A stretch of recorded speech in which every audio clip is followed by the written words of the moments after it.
I'll just start us out.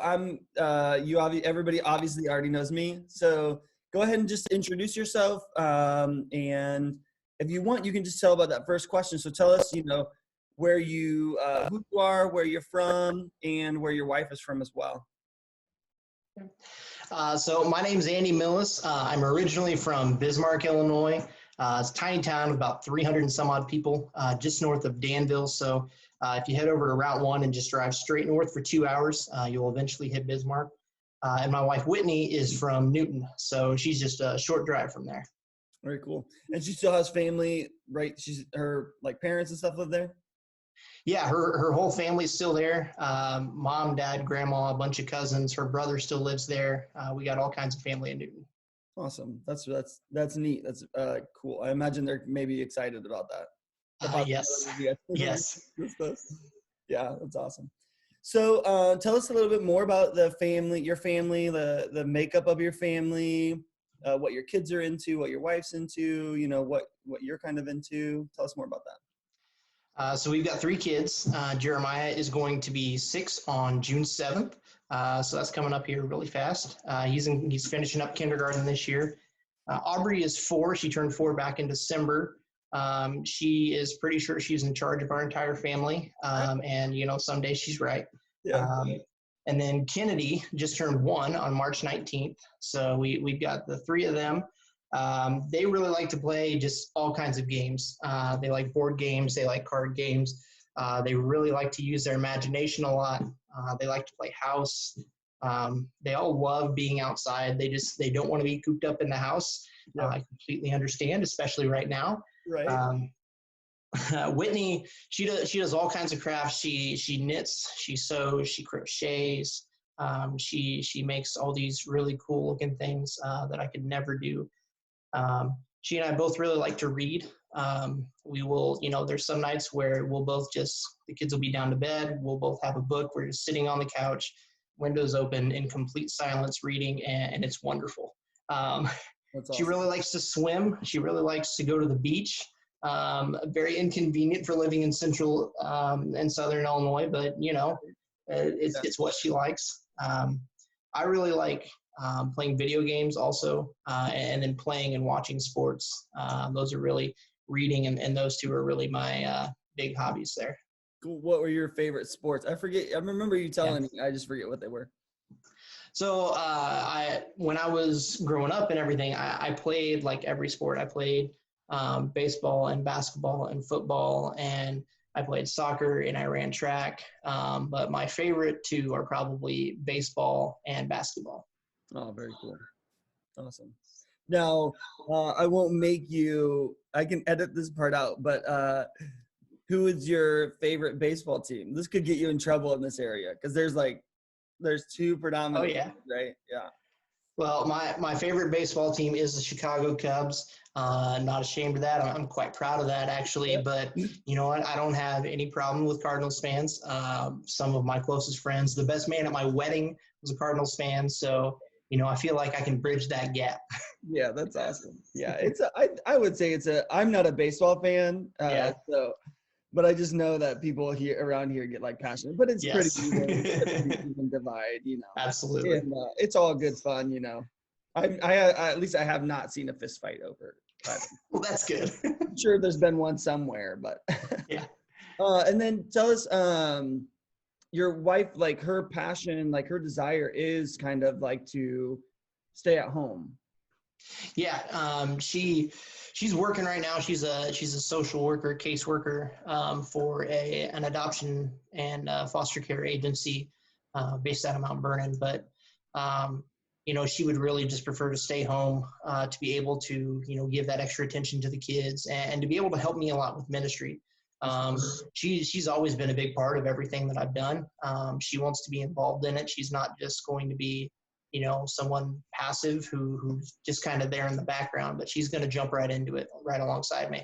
That's awesome. She really kind of shares in your ministry passion with you. Absolutely. Very cool. So then tell us about how how does your faith line up with, because I know that you've already looked at them online, and we've had a lot of discussion about it. So tell us about how your belief system already lines up with New Hope's? So I think when it comes to my faith and what New Hope shares and believes, we're really completely in line. Our focus is it's the Bible, it's Jesus, and it's being the church to the world, taking the hope of Jesus Christ to the world around us. Really the most important things I think are just that authority of Scripture and the certainty of who Jesus is and what that means for us. Yeah. That's awesome. And so then with that, also, I'm going to jump ahead a couple of questions. Talk about a little bit how you, I'm excited about this one because I feel like our paths line up in a similar way. And I love people that come into ministry out of campus ministry. Yeah. So tell me a little bit about how you got into ministry in that way. Yeah. So I became a Christian when I was a sophomore in high school, and was very involved in my youth group in high school and everything. And so one thing I knew as I was heading to college was I've got to find a church to be a part of. That's one thing that my youth ministry really drilled into me. And so literally very first day I stepped on campus, I went across the street at Eastern Illinois University from my dorm to the Christian Campus House campus ministry there, and was involved ever since. It's something that starting with my sophomore year, I got involved leading small groups and stuff, and that really helped me start to explore what it looked like to be a leader, to take ownership of my faith in a greater way and start to bring others alongside with me. And so I took that experience there. I was majoring in accounting.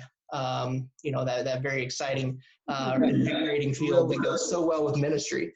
But I was majoring in accounting, but I went home one summer and I was just helping out with the youth group. A guy that I knew really well, he was an adult leader for a group of freshman guys. And so I jumped in, helping him out and got to go to CIY Move as a leader. And so I was at that conference. It was after my sophomore year at college. Before my junior year, and really realized for the first time, hey, God is not calling me to be an accountant.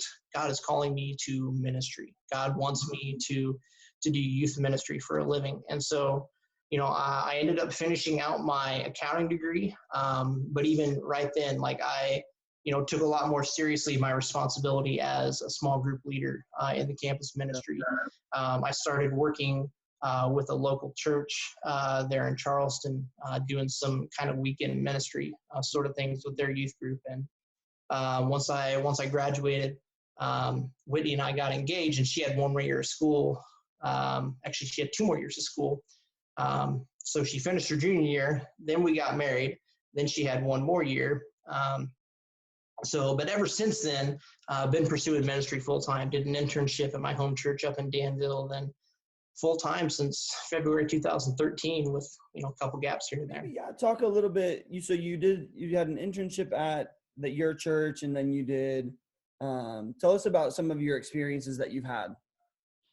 So my internship at my home church, it was a really big church, 1,200, 1,500 people. I don't know the exact size, but really big church up in Danville. And so that was my first real taste of day-to-day ministry, what it looks like the day in, day out.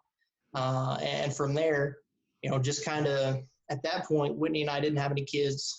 So we just, in searching for ministry jobs, we just kind of blanketed the Midwest. Say, hey, if there's a church that we agree with their beliefs, we're going to send a resume and we're going to see what God has for us. And so that led us, the first and only interview I did that time around was with a church in Cleveland, Oklahoma. Yeah. So we moved out there. It's right outside of Tulsa, town of about 3,000 people. And so for 3 years out there, I was in charge of birth through college, really. The youth group out there, and it was awesome. Still have really great relationships with the people out there. A lot of the students that we had in that time, we still keep in contact with. Have some friendships there. Got to a point out there where I felt like I was doing too much. It was a really big group, and I love elementary school kids, but that is not my sweet spot for ministry. Yeah, So being in charge of that entire age range for me was just too much with the size of the group that we had out there. And then combined with the distance from home, and we started having kids, and we had family members that we really felt like we need to be a witness to them, and it's hard to do that from 12 hours away.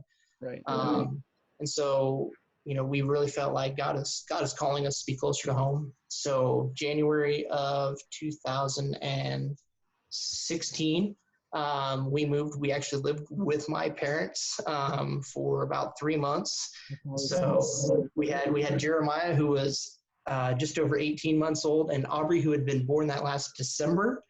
So the four of us were sleeping in my old bedroom.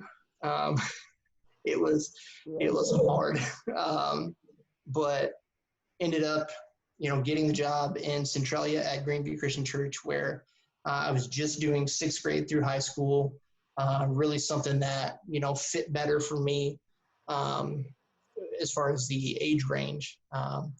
We moved down here in March 2016, but really this past fall kind of felt like, again, God was saying, you know what, you are not the right fit for this group, for what this church needs, for what this community needs. And it's a very humbling thing to hear, to go through, say, hey, you're not the right person to do this.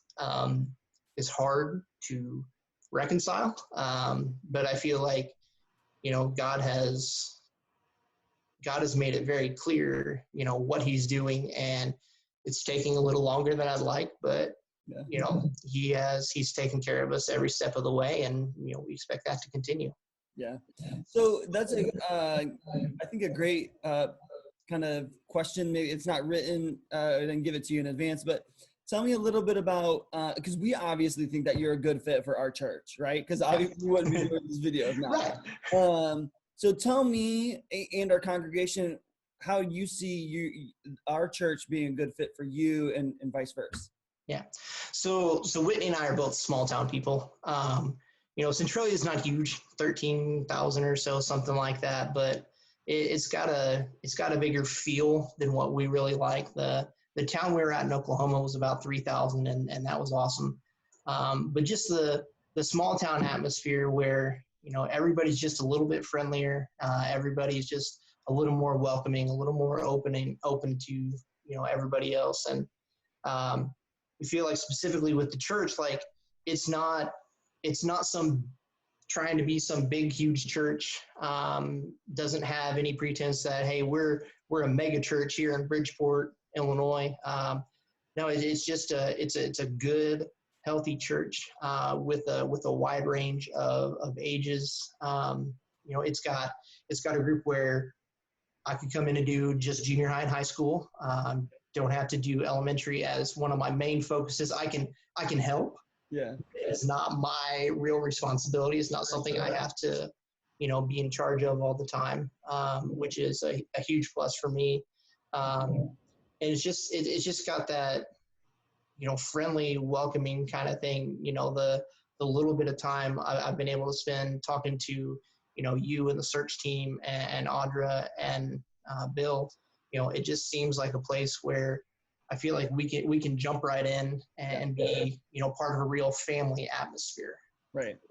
Yeah, and I would echo that. And so to clarify with everybody that's watching, like that, when I give my fist bump, it's not that I don't like little kids, but if for real, like there is like the energy that you have to pour into like all of creating curriculum or organizing things. It's difficult, I think, more than maybe what more people realize. So I'm glad that our church has kind of taken that step to divide that out and let somebody do that. The more narrow your focus can be, the more energy that can be put into one specific area. Sure. Right. And yeah, we feel the same way that like you, like that you'll just fit into like how we do things, and we're excited about it. So we're looking forward to it. So tell me about, this was from a youth member. I think they're angry about the transition that we're going through. Nobody's really angry. but they want to know, how long do you plan on staying? So I think the first thing that we have to clarify is God's plans are often different than ours. I can speak from my experience. I never intended to leave either of my previous ministries. Right. It was something that I wanted to stay. I wanted to keep doing what I was doing. But when God tells you to do something different, you don't argue with him. Right. And so with that caveat, yeah, I want my next ministry to be the last one I do. I'd really like to just get somewhere where, I can be there. I can raise my own kids up through the youth group. My goal is to at least be in youth ministry through the time that my youngest, through the time that Kennedy graduates high school. So, that's another 17 years. Yeah. My hope and my prayer is that every single one of those can be in one place, and that would be New Hope Christian Church. Yeah. Yeah. And I think the heart of the question is how long, the relational aspect of it, but then also, at the same time, we both know that like good youth ministries happen over like long term, right? Yeah, absolutely. That consistency and stuff. And so, yeah, that's really good to hear. And I totally agree with you. I mean, my parents are missionaries. And so I have a brother that's, also a minister who's getting ready to go into the mission field. And so, yeah, when God calls, and I think our church kind of echoes that same passion. Mm-hmm. Listen, when God calls, we back that calling, and there's nothing we can do about it. And so we don't try to interfere with it, because obviously, like Scripture shows, like when we interfere with it, things go south. It doesn't turn out good. Yeah, so go with God's plan. It's the best that you can do. So right. Another question from the youth is, how do you plan on doing youth/teaching? Yeah. So I'll read the behind. What are you going to change on us is what they want. So, I mean, really, at first, I would really like to just kind of keep things rolling and do a lot of observing, seeing how things work and everything, and seeing, what we might tweak a little bit to see, just to get the best out of everything that works best for them and for me, because I'm sure you and I have different styles with certain things, but I like to play games. I like to, have there be an element of fun with youth group, because, if students don't enjoy being there, they're not going to come back, and they're not going to get the chance to hear about Jesus from us, and that defeats the purpose. Right. So we're going to have fun. We're going to make sure that whatever we're teaching is coming from the Bible. I want to place a lot of emphasis on small groups, because I really believe that there's a lot of really good volunteers who have a lot to offer the students, just beyond what I could share with them or you or anybody else. We work best when we work together. So there's that. And I really like to have a lot of student leadership involved. I want to see the students kind of take ownership. Hey, here's what we want to do. Here's the things that we want to study. Here's the events that we would like to put on. Because I feel like when the students feel like they have ownership of the youth group, it just has so much more potential to take off.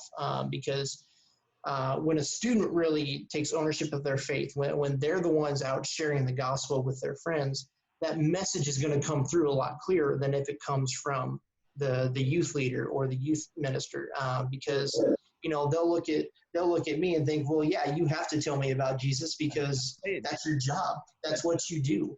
But when they hear it from their friend that they spend every day with, it comes through a little clearer. It means a little bit more, and it causes them to think about it. Yeah.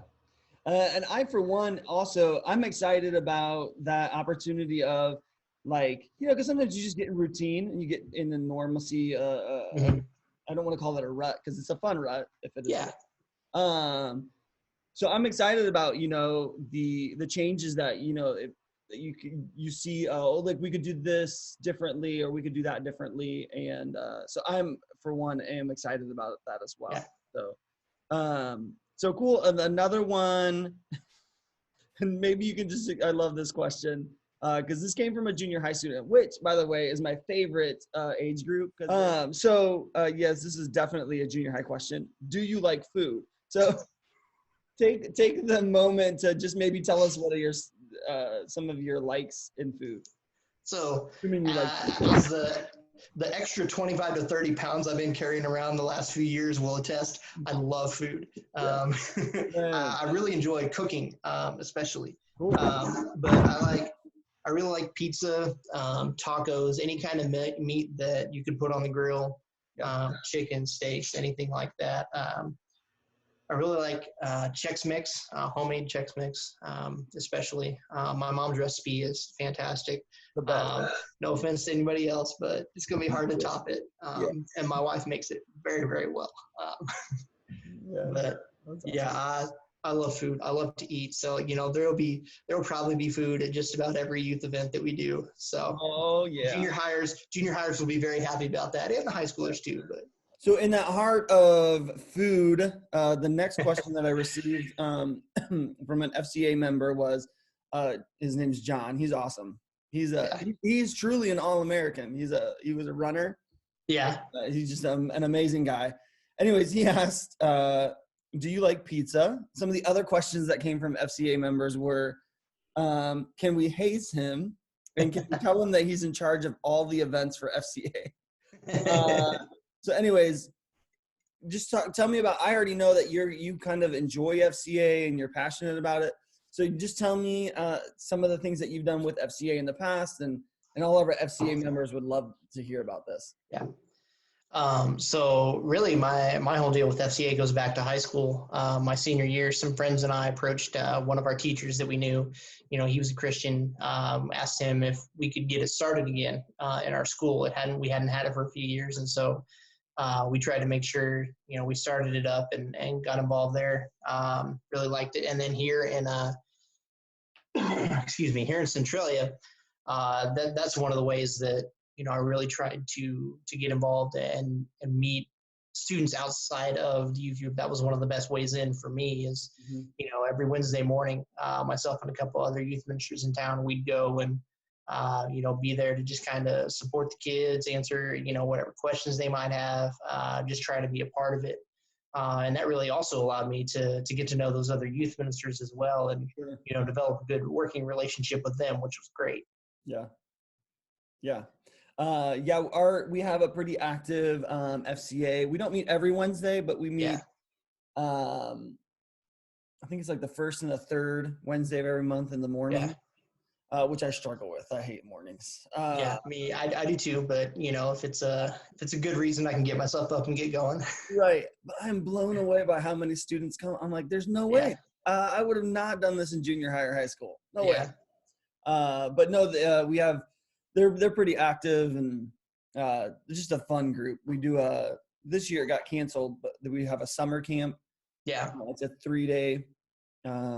It's just a ton of fun. Oh, so then the last question, and this was brought from a student. They love this game. I try to bring new games, and they revolt and try to get me fired. So it's twofold. What are your favorite like group games to play? And then are you going to let us play Scatterball? That's the specific one from a student. So take that away. So I love active games as much as possible. So, you know, different kinds of dodgeball, volleyball, ultimate frisbee, soccer, all kinds of things that we can get up, get moving, especially with the younger kids. You need to burn off some of that energy. You need to get everybody, just let it out so that everything can kind of collect back together and get focused for the lesson and everything. I'm a very competitive person, so I don't just run the games. I like to make sure I can be a part of the games, that I'm playing right along with them. I don't know exactly what Scatterball is, but you know, I'm open to suggestion. I'll try just about anything. You know, some other non-active games that I really like and have worked well with my youth groups in the past. We play Signs. Don't know if you had all kinds of card games, spoons, and things like that. I really like Mafia. Using cards. That's another one I like. There's one that I've got called One Night Ultimate Werewolf, which is it's sort of like Mafia. Like everyone's got a different role that they play or whatever, but it's done in like 10 minutes. So you can roll through it pretty quick instead of having to take a long time. But I mean, I'm always open to suggestions. I'll try just about anything that sounds reasonable. Yeah. Have you ever played Kill Ball? Yes. We played Kill Ball all the time at my church in Oklahoma, and so we had a Monday night guys Bible study, high school guys, and so we'd end up with 15, 20 guys playing Kill Ball, and it got very intense. It was so much fun. Yeah, we love playing it, and I think I'm done playing it because I've hurt too many kids. Anyways, hey, thanks for meeting up with me and answering all those questions. I know, I'm really excited. I think that you're a great fit for our church, for our youth, for our community, and so I'm just looking forward to it. I know that we'll be praying about it, and I know that you're doing the same thing. Absolutely. So I look forward to the time when you can come and be in person and meet with everybody and just, build that passion that I have and love for this church that I have as well. So and do you have anything you want to say? Are you good? Just thanks for the opportunity. I really can't wait to be there and meet everybody, and hopefully we'll be able to get this thing rolling soon. Yes, hopefully soon, right? Yeah. All right. Thanks, man, for meeting up with me. I'll talk to you later. Thanks, Drew. Appreciate it. Bye.